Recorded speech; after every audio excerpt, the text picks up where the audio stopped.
When was the last time you've ever heard of a construction project or renovation project that was, one, on time, two, on budget? It really rarely happens. Surprisingly enough, we all know about this, but we don't talk about it enough. And I think there's a lot of scattered information out there as far as what is the construction process and how the pricing are in general. Like, there's a lot of mysteries out there and a lot of information, and they're very scattered and not to some extent, because there are so many variables in different types of projects, whether it's a residential or commercial or somewhere in between. And depending on how you're trying to go about your project, it's very hard to standardize. And even if you have information, it would almost always be case by case. And because of that, there's a lot of distrust, both on the stakeholder, aka residents, basically homeowners or business owners or anyone that has a stake in the property itself. They oftentimes don't fully trust both contractors. They trust designers a little bit more, but they also there's a lot of confusion. And not every architect, engineer / construction manager has the time to explain this very well. Now, with all this scattering environment, just basically this is what we have on the scene right now. How do you even push a product, a digital product, that 99% you're sure that it's going to benefit all of the parties involved? But because there is so much distrust and so much disconnection, that it's not even clear oftentimes where and who to push this product forward. Like, who is your target audience? What is the language that they speak? What do they care about? How should you approach to persuade them that you have what they need? So this talk is really about that. Now, I'm going to put a little disclaimer out there that even though I've been in the industry for, at this point, maybe more than 12 years, and I've been in tech definitely more than 15 years. So I have a little bit of understanding. I have a little bit of understanding of a lot of things. And I have been a business owner in the past, and I still am. And I've also been representing the client, meaning the homeowners or the business owners, and or working closely with contractors and larger engineering firms. So these are, this is where I come from. Now, really recently, comparing to many others, I've learned the power of Omniverse, NVIDIA Omniverse. And I've learned about the power of OpenUSD. And I think that really is the solution. As of now, this is the best solution out there, that whether you're a company owner of an AEC company, or if you're a stakeholder and you're looking to manage your project and you want to manage all your information as cohesive as possible. I think, both parties have, both sides of the coin could learn a great deal from this solution. And, but everybody knows we don't really know how to get them to buy in, not in a structured way at least. And oftentimes, before I get too deep into it, I think I'm just going to go it slide by slide. I think one of the greatest thing about Omniverse is its community and its diversity, I would say. They have a huge open source community supporting it. They also have a very great leader that supports the project from top down. I think that's extremely important. And not very many companies have the foresight and have the longitude of just vision to push for that, because this is a long game that we're talking about. So, the first thing we have to understand right now is that, yes, we are, Omniverse is sort of with the open source community and with all the developers, it's somewhat of a bottom up approach where there's a lot of contribution from a lot of different people from a lot of different places. And we really target the creators and the developers very much more so than, trying to do it in a corporate kind of way. Now, they do have corporate support, obviously. NVIDIA stands highly behind Omniverse, but I think, the real power is from the bottom up. But how do you bring a bottom up spirit into a very top down industry? And my solution to that is you really need to treat the industry right now as end users, meaning that instead of thinking of it as a B2B solution, it really needs to be a B2C kind of language. Why? Because this demographic, particularly AEC/O plus ID industry business owners, are not known for their tech savviness. I will put it straightforward and be as candid as possible, is that if you want to sell to this demographic, if you want the business owners to buy in with your product, you could, but you might fail. But I think like there's a much higher chance for you to succeed if you treat them like they're end users. The whole language and simplicity of how you bring the product forward needs to be framed in a way that is so spoon-fed as far as simplicity goes as possible. And don't overcomplicate it. Engineers inevitably do that if we come from an engineering perspective. I think treating them like other related industry that are not AEC, such as the animation industry, FX industry, I don't think that's right either, because they're different. Heavy industries are different. Building industries are different. There are similar areas, but the language cannot be the same. And therefore, in their own language, we have to bring the Omniverse to the people. And what is their language? Now, different people in this industry have different languages. To see a little bit of the big picture, I want to point out where our precious AEC industry, where it is. For simplicity, I'm just going to say AEC. AEC/O plus ID is what I mean. Okay, whenever I say AEC.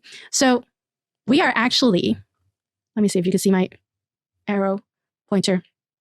So I think everybody senses this, whether you're in the industry or a tech company that is looking to sell to this industry, that that there's a lot of, we're sort of in the decline sector, but we're on the verge of an emerging solution. In other words, even though we're all trying to see where and how to evolve to the next phase of evolution, many of the companies, I would say more than 85% of the companies, are in this mindset. No growth, restricted financing, losses, extreme rivalry, extreme competition. And a lot of, the strategy focus is ramping down, disengage. In other words, they are increasingly focused on their most important clients, as well as only leaving enough effort for survival. I think that's what you have to understand where you're approaching this industry, is that everybody senses is sensing danger on the horizon. Realistically, it's here already, but it's the accounting for the language of fear, or the underlying setup as fear driven motives is important. Now, you don't have to be all doom and gloom.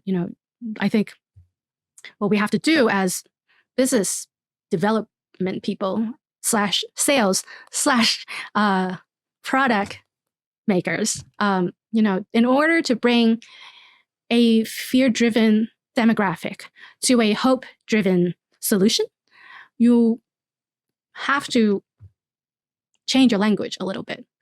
And I think most salespeople know this just by intuition, but it is also strategically. This is not just a tactical approach.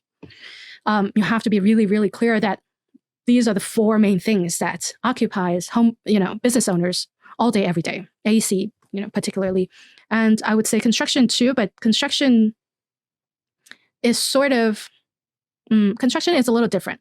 But if we're looking at the industry as a whole, this is the 4 things that they're focused on. To change the language, you want to, and some are really just verbiage, and some are actual technical approach to product making or product presenting. So anything that has to do with bottom line, you have to focus on, you're getting a bigger bang for your buck.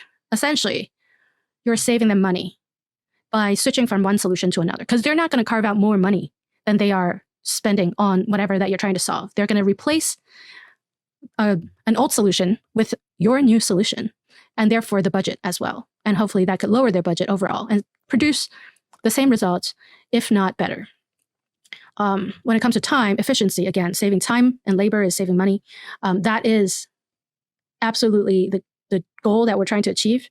And we're going to have a little a little chart that shows you how generally how much you could save people, save the industry, and save these companies as far as proportion goes. It's a crazy amount of money that you could save them, and time. Quality control. I think this is not. This is a little bit. You have to think of it this way. An architect and engineers, but mostly architects, are trained by profession to be more conservative. They see, because the buildings that they're building is for people to live in and work in and occupy in. So it is their build, essentially. This is their default, that they see security much more than anything else. So, and with that kind of spirit, they do that with their business operation as well, oftentimes. So whenever they want to, if you're in the position of introducing them a new and emerging solution, that translates into risk to them. Now, if you have the skill to build it and frame the product in a very, very simplistic way, that all they have to do is turn on a switch and things will work, that spells safety to them, because simplicity is good. Or rather, I would say, if it works, then it's good. You can't expect them to work like another tech firm where they would do, step 7, 8, 9 in order to get your product to work. They're not in that position. They're in survival mode, remember? So if there's work that we need to do on the Omniverse end in order to make things more easily adaptable, more, what do you call that? Again, you have to treat them like they're end users. They're not, it is not common that you would see someone that could, work with you as a tech company side by side as a tech peer. Yes, they have engineers, but they're talking about structural engineers, mechanical engineers. These are different types of engineers that we're interacting with in order to sell this product. And then fourth thing is competition. Now, this is something that I think NVIDIA has a good edge on, because NVIDIA is so close to AI and all things AI. Not necessarily the gaming part. I don't think that that's going to attract many people, except for people that happens to also like gaming. But I think most of the people recognize the impact and the value of what AI brings to the table. And I think AI in itself is, even though obviously you could go to the ends of the earth with all the technical stuff, but most of the value AI is a brand in itself. That's what I'm trying to get to, is if any AEC company aligns themselves with AI and generative design, etc., they would have something to brag about or make them stand out amongst peers. Because again, we're in the verge of that transition here. So anything that helps them stand out is good. Everybody is seemingly, everybody is struggling behind the curtains. But if there's something that doesn't show that they're struggling, then that's good. So Omniverse, if you want to sell them this product, use these 4 mentality approach to the product and to the sales of the product. Now, we're going into the next chapter where I want to really talk about how things work. Architecture projects or renovation projects, any sort of building projects, the communication is extremely complicated, and the chain of workflow is complicated. We're trying to simplify it, but you have to know where you're starting if you want to sell them this product. Now, in order to understand that, I'm just going to do a very high-level chart to hopefully help you understand who are the parties involved and how much are they involved in each project typically, and who do we talk to? How do we talk to them? So that's why we're at point A, where we are now. In general, a mid to large size architecture firm would have, and these are plurals. You might have multiple architects, multiple stakeholders, multiple project managers within one project. But at the very least, there's these, I guess, sections or domains that one needs to cover. And if it's not one person doing it, it's one job, then one person will be covering other parts of could be a different role of a job, meaning that the architect might also be the budgeteer, or also act as the project manager. But again, mid to large size project. In general, a project will have these different phases. Now, these phases don't happen sequentially. They would oftentimes overlap with one another, and sometimes you have to circle back to a previous phase, or rather a different, things are more nuanced than a typical project. And there's no way really to, except for things like filing permits, something like that, then there is a true before and after date. Everything else sort of is a spectrum of transition. So you have the business development phase where, again, it's a spectrum. You try to sell to a client that I'm a good architect, we're a good firm, we have all these abilities to serve you, and please give us your business. This oftentimes happens simultaneously with your site survey because, in order to do such a business development work, you oftentimes need to give them a quote. And without information, you can't really give a reasonable quote. So there's a lot of information gathering and analyzation. So a lot of these things happen even before you sign a contract. In order to sign a contract, usually people will want to see your quote. And that's also, I'm sure it happens in other industries as well, but this is the nature of us. And then afterwards, once you get into the fun part, which is the design development, which is what everybody associates what a project, this is what HGTV sells. HGTV, for people that don't know, it's a TV channel that shows renovations and building projects. So this is what people think what AEC does, but you also have to do all these other things. And then, of course, you're going to have your construction documents ready. There's a lot of administration work, and construction documents also part of it contributes to the permit filing process. So again, it's not truly sequential. Sometimes you have to go forward before you, and then go backwards. But these are the steps. And then construction inspection, and then staging and delivery. Delivery is basically handing the space back to the stakeholders. Oftentimes it's the homeowner or the business owner for them to proceed. Okay, so in general, big picture, architects would start from the very beginning to the very, very end. So someone like a BIM manager, building information modeling manager, would come in a, during survey, because they may or may not have to handle a lot of landscape grading stuff, as well as code related stuff. And then sort of to build the files in order to create construction documents, in order to file for permits and get on with the design. Budgeting people are oftentimes this role oftentimes are performed by project managers, but larger firms usually have their own budgeting people.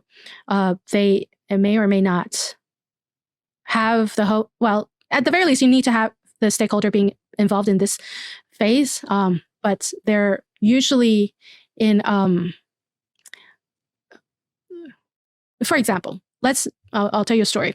So way back when, I was doing a hotel project for a boutique hotel in New York, and midway through the economic crash, so our budget changed drastically. But so they're not to the point where, okay, we have to stop the project altogether, but they're like, we have to cut our overall budget by half, which is significant. Now, what a budgeter would do is, and sometimes it's performed also by this specifier and estimator person, where they negotiate. They go to vendors and tell them like, oh, this is the situations, and we need a cheaper solution that has a similar or same level of impact as far as design goes, as far as spatial solution goes. And if that works out, great, we swap the old product to the new product, or swap the old solution to the new solution. If that doesn't work out, we need to find another vendor or find another person to hire, contractor. And that it's a very living person. It's a person that could be very involved. And oftentimes when a stakeholder comes over to an architect, the first thing they ask is, how much are you? And that's how they make decisions, whether they want to hire you or not, whether they want to go with this route or not. So, there's a lot of decisions that are driven by money. So moving along with all the different characters, CEO is important, obviously, for the company. They have to make big decisions, but they don't usually get too involved in each and every project. They usually are involved with business development and then eventually delivery, along with the architect. But they're sort of the relations person. Now, if you're lucky, that's who you are. If you're not lucky, you're the architect, or you're the designer that owns a company and you have to do all that by yourself. Expediters and filing reps. So these people are in charge of gathering all the information to file for permits. They would know a lot about local codes, building codes, electric codes, all the codes that are related to that particular project. Now, why do we need a separate person for this? Can't we just do it ourselves? As in, can't the company owner or the architect do it themselves? Yes, obviously, but you have to know what is the minimum requirement, because oftentimes they file the permit first and it takes a while for the permits to come down. So you sort of present a minimum, only what you need to present to the building department in order to get the project to move forward. And then once you get that going, your design development could sort of fill in the cracks. In tech, you have minimum viable products where you only develop the minimum amount into the product in order to prove your hypothesis that this is a viable product that people would want to buy. So these expediters are sort of like that. They create a minimum viable, fileable permit package, construction document package, and they present it to the city and all that, and they do the back and forth running around with in the procedure to get the permit. And then once that passes through, or even before that passes through, all the other fancy and nice stuff could come in later. General contractors, that's self-explanatory. Interior designers, oftentimes they would come in. Interior designers are interesting because they know a lot about people. I'm not saying that other people don't know a lot, other roles don't know a lot about people, but they are really, really good at gauging people's emotional engagement. They're a little bit like the UI and UX, user experience designers and developers in the tech world. So they are in charge of everything tactile, anything you could touch in the space, your sofa, the atmosphere of the space, like lighting. Yes, they do pick pillows and do choose colors, but those are really, really about humans and how they feel in the space. And that's why they're important to come in an earlier phase. They would be in the gathering requirement phase. And, if a firm manages it well, they would have them in the design development stages as early as possible. Project manager is almost as important as the architect. I would say oftentimes the architect acts as the project manager. This is the person that really manages the operation. It's a lot like a product manager in a tech product, but they handle the project, and they handle a lot of people as well. Contractors, some subcontractors, they're in charge of usually working on behalf of the client or the design company to make sure that there's no loose ends. Because believe me, there's going to be a lot of loose ends throughout almost every project that I've worked on. So that's that. Specifiers and estimators. We mentioned these people while we were talking about budget. So these are people that really are product experts and product price experts. Oftentimes, a building project would last more than 2-3 years, sometimes 10 years if it's like a government project. And businesses and their products come and go. And what if when the design phase, you wanted and you got all the quotes and you got all the information of a certain product from a certain company, and then 3 years later, they're not in business anymore. You have to quickly find a replacement vendor and a replacement solution product that could do the equivalent job. And this is a really, really, this is a job very much like a procurement. So, and oftentimes I would say they are also making sure that the product that they ordered for this project are available and came on time. And they have a lot of relationship with a lot of vendors. And if you're a vendor, say your company sells tiles, you want to talk to a company specifier because you're selling directly to them. You're trying to make them convince their company to promote your product into each project. A stakeholder, as mentioned before, it's usually the homeowner, the business owner, whoever that owns the property and want to make something happen.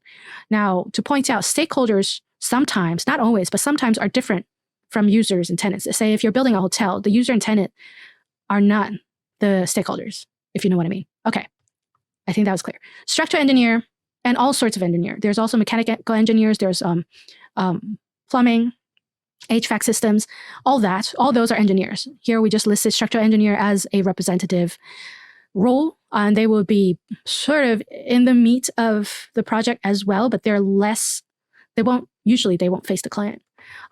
Surveyor. So surveyor usually is about the land. If say you're trying to build a cabin on a very steep hill, the surveyor will have to go out on the sites and scan/measure everything on the land and make sure you mark out all the things that are on the land that you need to deal with, big trees, huge puddle, all that stuff. Make sure the building, when it's built on in the right place, and also taking care of all the water management, silt management, etc. They would be in charge of a drawing called the survey map, and that would be part of the construction document that will need to be filed. Yes. So, and then user tenants, that's self-explanatory. They usually would be involved in a requirement gathering process as well as the delivery. Visualization. So this is a part where Omniverse and all the rendering companies shine. This role typically is used for persuasion. So to persuade someone to do something, it's usually either about buying and selling and hiring, which is in the business development phase, or in the selling this design proposal to the client so that they could sign off on this design. Say yes, basically. So it's if it's a commercial property, then they would oftentimes want to hire a point, or they would oftentimes see the value in visualization, because they would use those as selling renderings prior to when the building is being sold. Say, if I'm selling condos and I'm building that condo, I want the visualization to come out first so I could start promoting it using those materials. So, and that's why, this visualization is really a limited part of what a project usually contains. So we can't just sell to AEC companies. We as an Omniverse can't just sell like, oh, we can do your renderings for you. Not everybody needs it. First of all, oftentimes designers or architects could convey their ideas with some sketches. And if the client says yes, then that's yes. But you only get the real only a small selection of clients truly think that there's a need to spend the dollars in visualization. Not saying that they're not important, but they're only a part of a much bigger puzzle. The last would be vendors and fabricators. So these are people that you hire or you don't really hire, you just talk to them, and they're involved. They're very much involved. And usually they would know best on what to recommend to architects and or specifiers. Say, I need a type of lighting that is only suitable for a type of setting. Then the lighting vendor would know a lot more than the specifier. And that's when we would call vendors and say, oh, come in, do a lunch and learn, tell us about your product. And they would, that would be their sales time, basically, sales pitch. And fabricators are the same. Fabricators usually are involved with custom objects that are being built, whether it's cabinetry or custom upholstery products and or custom lighting, so on and so forth. So if this is a big chart. If we sort of squinch, you will realize that there's only 3 parts that are extremely complicated. In other words, if Omniverse could target solutions that could resolve or simplify these very complex phases of a project, that's where it counts the most. This is where a lot of projects get messed up because of miscommunication, non-communication, or anything in between. Because it is so complex, and so, but it is oftentimes the most costly part, because anything that goes wrong oftentimes affects things down the road as well. Okay, now we sort of see things vertically. Let's look at things horizontally. There's only a few rules that are really, really involved from the beginning to the end. AKA these are the linchpins of the entire system. And that is the architect, the BIM manager, who is usually in charge of all the documentations and design development communication material. And then the project manager, that is the actual person that is in charge of, has the responsibility to make sure that everything is dotted and checked off the checklist, basically.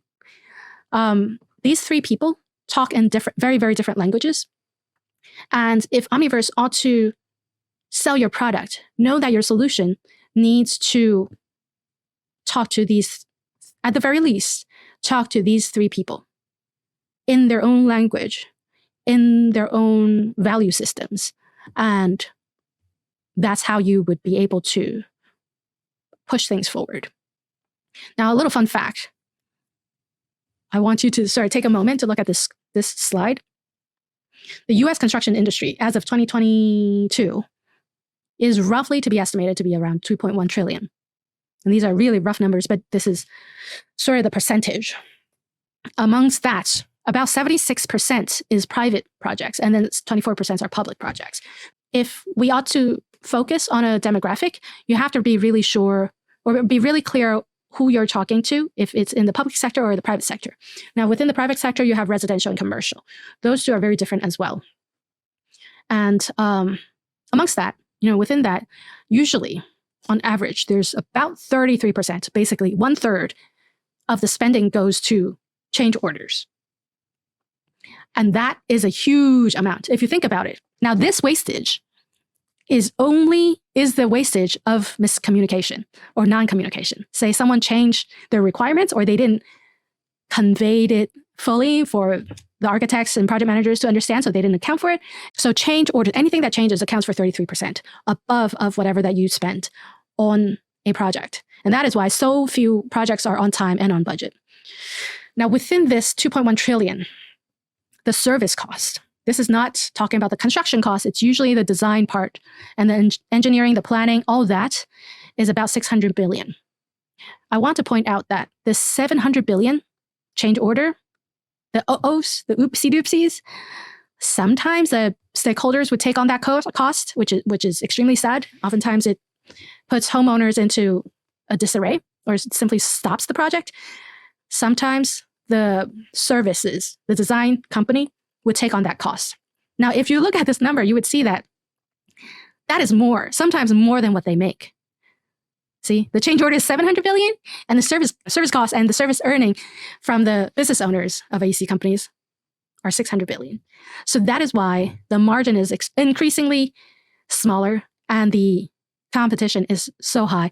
And that's also some of the reasons why there is such a silo as far as information sharing between companies, is because it's hard. When you get a change order and it sucks up like 2/3 of what you think you're going to earn, and you still have to pay all the employee costs, sometimes it's really, companies often go under.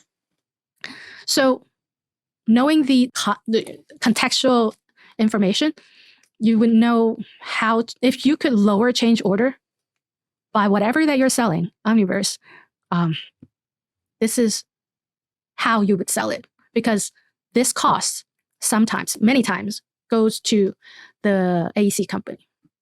They swallow it. And if they've written a good contract, they might not have to swallow it, and then the stakeholders would swallow it, but then the whole dynamic, the whole relationship, the trust and all that gets corroded. And that's sort of, this is why. Now, let's finally get to a point where we are talking about solutions. In order to go from point A to point Omniverse, you have to plan your evolution. You have to help these AEC companies to see the path towards evolution. It's not that they don't want to grow or they don't want to change. Well, they would say that they don't want change because that equals risk. But if you don't help them get through this, it is the next best opportunity for Omniverse to push into the market in mass will be after the whole generation dies off and the new generation of design company comes about. And that equals time equals money and opportunity lost. And that is why the more you could lay this path out as simply, as direct, as easy as possible for them to digest, that's how you sell your product. Going back to this chart. Okay, if we squint and remove all the other elements that are less, this guy shouldn't be here, and then add in the CEOs. Ignore this little. We have these 4 characters that are, sometimes they're one people, sometimes they're more than one in each category. The AEC team members that are most likely to be affected by Omniverse. These are the people that we want to talk to directly in order to get our products into their firm. And oftentimes we can't just talk to one and not talk to the other. You have to talk to all of them throughout the whole life cycle of your adoption, basically your product adoption. So an Omniverse sales would have the equivalent in their bag. They would have the right type of language to be able to talk to these 2 roles, because it's a business language. You're talking about value. You're not talking about, we're going to sell you the fastest tech alive. You're talking about how we're going to change your life as a manager and lower the cost of everything wasted. And, you're talking about value. Now, for the next part of this, you have the product managers, and they would talk to the architect, they would talk to the project manager, and they would talk to the BIM manager, because what you care about is less about the value proposition, but you care about efficiency, accuracy, and quality assurance most. So this is the person that needs to talk to these 3 people. Now you have another person that oftentimes, because this is still relatively an early solution, Omniverse, you're going to have a lot of updates, you're going to have a lot of customizations as far as each and every solution goes, and they're going to talk to the BIM manager. But there's also someone that is kind of missing. If you kind of follow me now, is that what happens when the product is launched? Say your Omniverse product is deployed. Who's going to manage that system? Who's going to make sure that everything is updated and working smoothly, like there's no hiccups in any connections?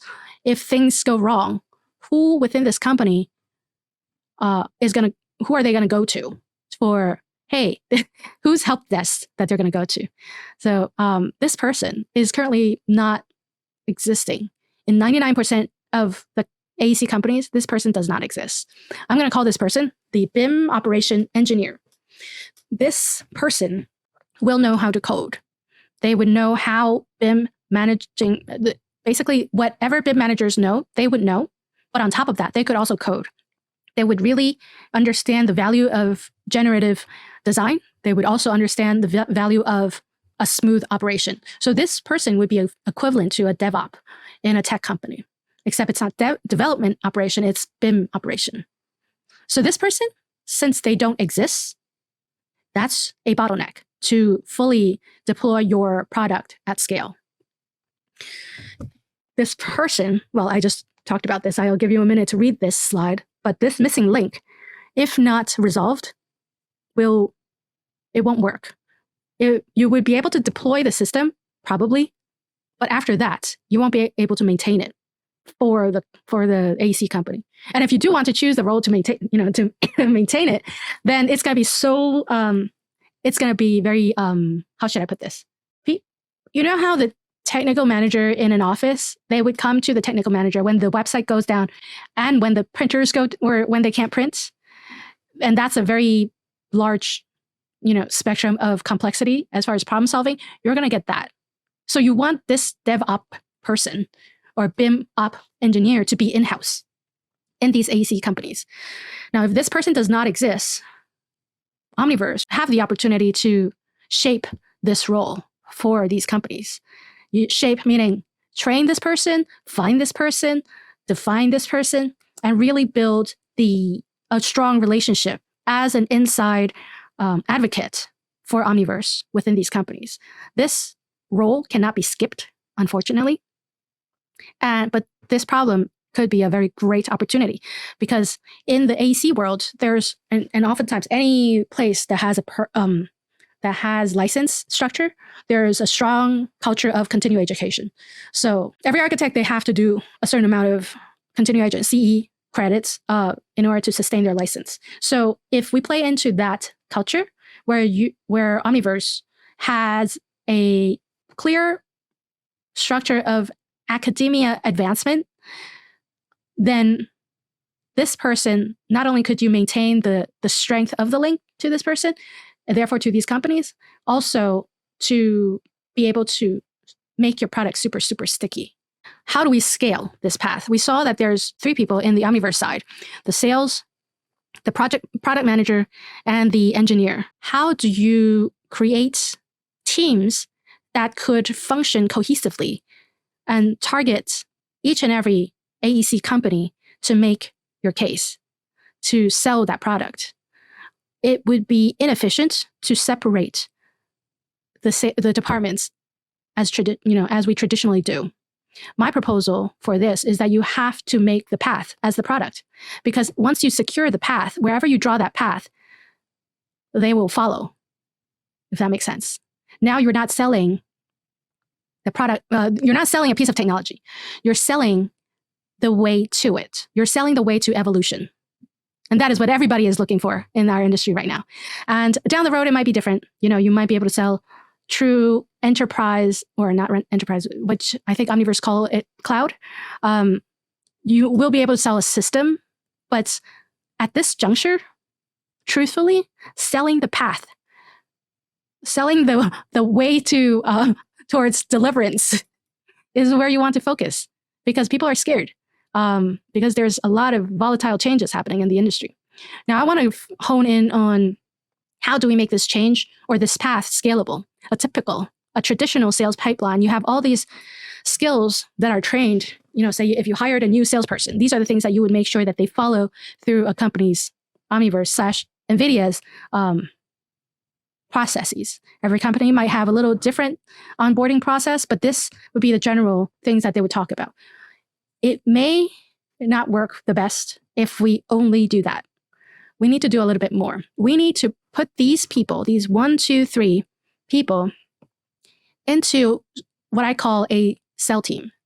Omniverse sell team would comprise with these 3 roles, and it has to have at least one of everyone. You could have more than one for every role, but at least one. And the salesperson cannot just sell the solution alone, because company owners, what they want to know, only the product manager or the engineer could provide. Why? Because we want to sell the simplicity. We want to sell that how do you deploy such a thing? We want to sell how long it's going to take for the deployment to happen. All that. The salesperson doesn't, you could sell it just based on broad numbers, but we need to make sure that we have real solutions for these companies. And so you need to have a sell team training. Essentially, all these teams, they are very, very familiar with each other's handoff processes. At which point the product manager comes in to handle whatever the salesperson ushers into their hand. It has to be a team effort. You can't do it separately. So my idea is that on top of your role-based onboarding, and this is, if we talk about sort of like a section of, this is all part of business development. The business development is the product development, is the product deployment. Instead of slicing the cake sideways, like every layer of the cake, you have to slice the cake top down. Does that make sense? So you have to, after the role-based onboarding, you have to have another training procedure that trains sell teams. A lot of school projects know this, where people work in teams and people work in different roles in the team. This is what you need. So in order to make the path the product, all of this know-how, essentially how you train, will come downstream into the Omniverse Academy product team. This team's end goal is to create an education system that could pump out really good quality and a lot of these sell teams. That is the end goal of this product manager or product team. The product of this, the end product of this product team, will be partly the Open Academy, which is everything free for everyone, and the Pro Track. And the Pro Track needs to be extremely specific, at least for AEC. I think in other industries, you might have a similar thing, but different roles. But the Pro Track will be a title of a course would be how to become, 7 BIM manager to BIM operation engineer intense course. And once you pass this course, pass this track, there's a clear certificate and that you qualify, so on and so forth. And then you can have different levels of qualification. But this has to be really defined role-based tracks to build more of these type of teams.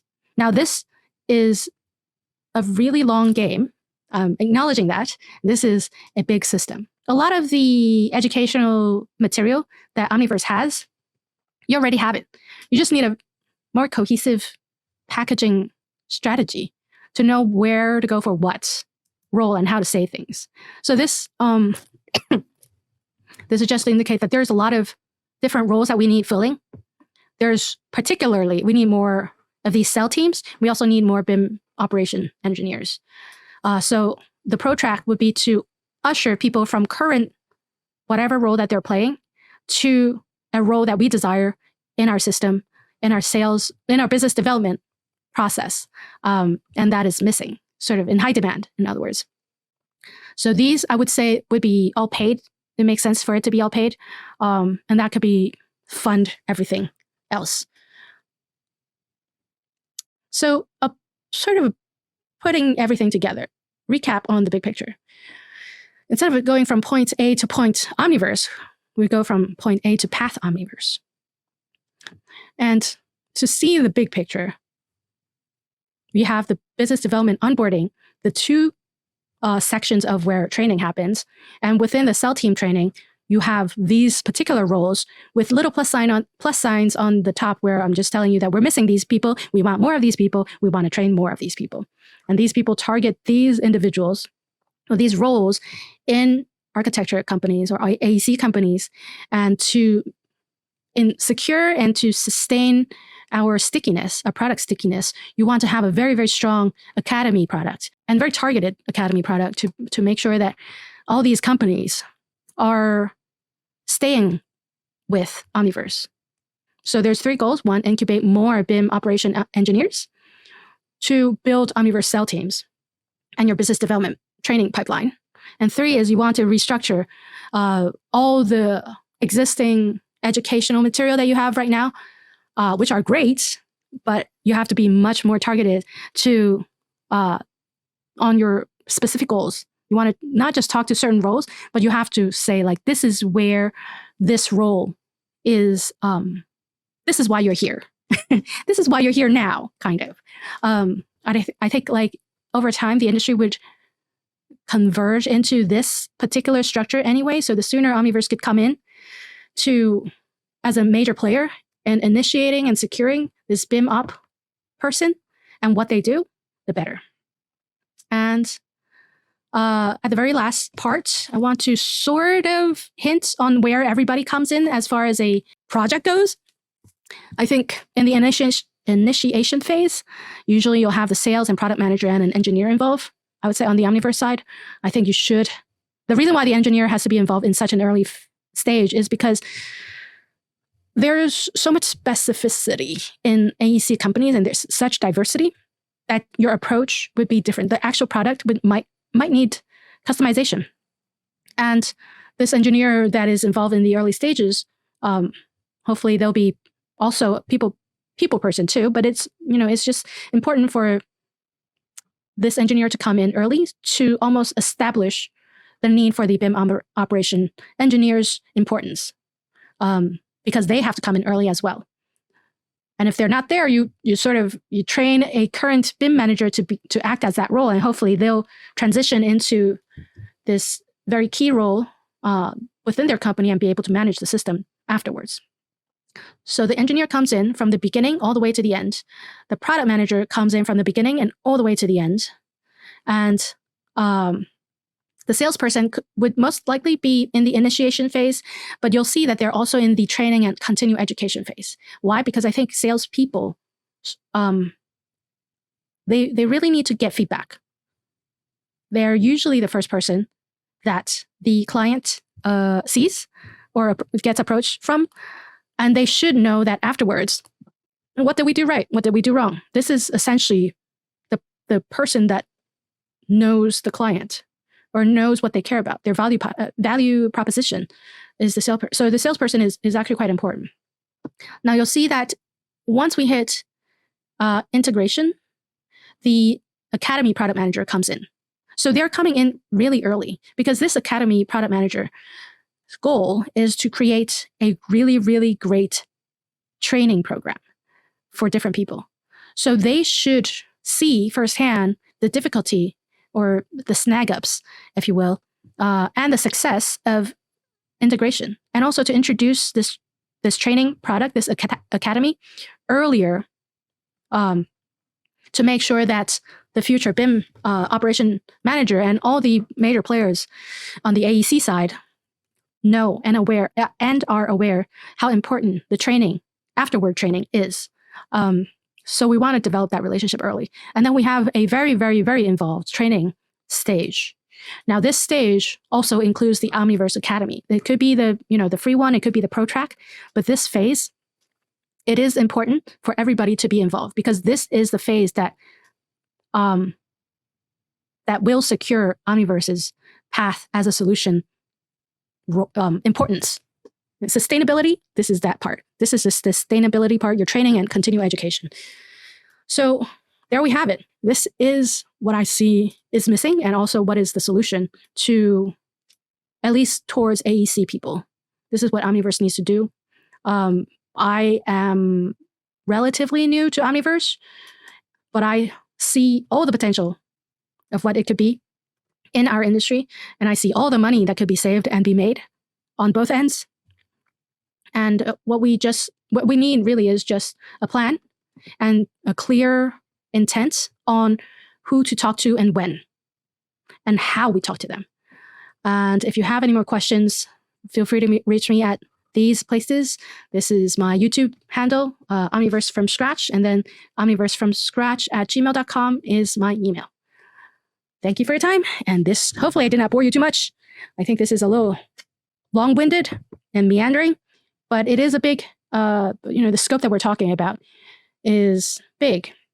And if you think about the building industry / real estate, we're covering all of that, even manufacture, because Omniverse already was working with BMW, I believe, to assist them to simulate and build digital twin for their manufacturing, their factories. So this is an entirely new way of doing things. So we need to approach this in an entirely, well, it's not new, but in a different way. We can't do business as usual because we're not in that place. All right. Thank you for your time, and hope to see you next time when we do our next video.